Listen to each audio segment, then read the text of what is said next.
Good morning sir. Yes sir, good morning. అందరికీ నమస్కారం. నా పేరు శ్రీకాంత్. నేను డిప్లొమా ఫైనల్ ఇయర్ చదువుతున్నాను. సో నేను రంజోలో చదువుతున్నాను. ఈమె మా మదర్.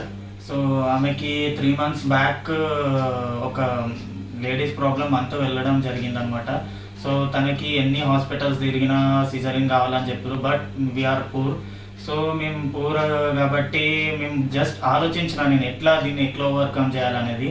సో మాకు తెలిసిన ఆంజనేయులు సార్ అని వాళ్ళని వెళ్ళి కన్సల్ట్ అయ్యాము. సో కన్సల్ట్ అయిన తర్వాత సార్ అని వదిలేసాం. జస్ట్ ఒక 1 month తర్వాత ఏదో ట్రయల్ చేద్దామని 1 month తర్వాత వాడి బికాజ్ అమౌంట్ ఎక్కువ అని మేము అనుకున్నాం. ఫస్ట్ ఆఫ్ ఆల్ అమౌంట్ ఎక్కువ అని అనుకున్నాం. సో ఆడనే వచ్చింది మాకు అమౌంట్ ఎక్కువ అనుకున్నాం. బట్ ఆ ప్రోడక్ట్స్ వాడిన తర్వాత మాకు ఎంత రిజల్ట్ వచ్చింది అంటే I'm very happy for that. మా మదర్కి తను ప్రీవియస్ ఈ ప్రోడక్ట్స్ వాడకముందు ఎలా వర్క్ చేసేదో కంపెనీలో, తర్వాత వాడిన తర్వాత ఎట్లా వర్క్ చేసేదో నేను కళ్ళారా చూసిన. Because I'm only son of her.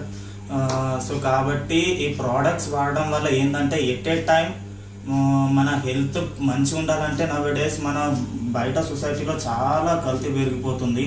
చాలా ఏదైనా ప్యూర్గా మనకు అవైలబుల్ అవుతలేదు. సో ఈ ప్రోడక్ట్స్ వల్ల మనం వాడడం ఏంటంటే ద బెస్ట్ థింగ్ ఈజ్ మన హెల్త్ని మనం చాలా సూపర్గా కాపాడుకోవచ్చు without any side effects.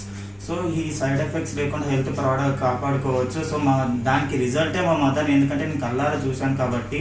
So తనకు ఓవర్కమ్ అయిన ప్రాబ్లం నుంచి నేను ఎలా హ్యాపీ ఫీల్ అయ్యానో, సో మీరు కూడా ఇలాగే హ్యాపీగా. మీకు ప్రాబ్లం ఏముండే సార్? ప్రాబ్లం ఏముండే? ప్రాబ్లము మా మదర్కి డాక్టర్స్ ఏమన్నారు?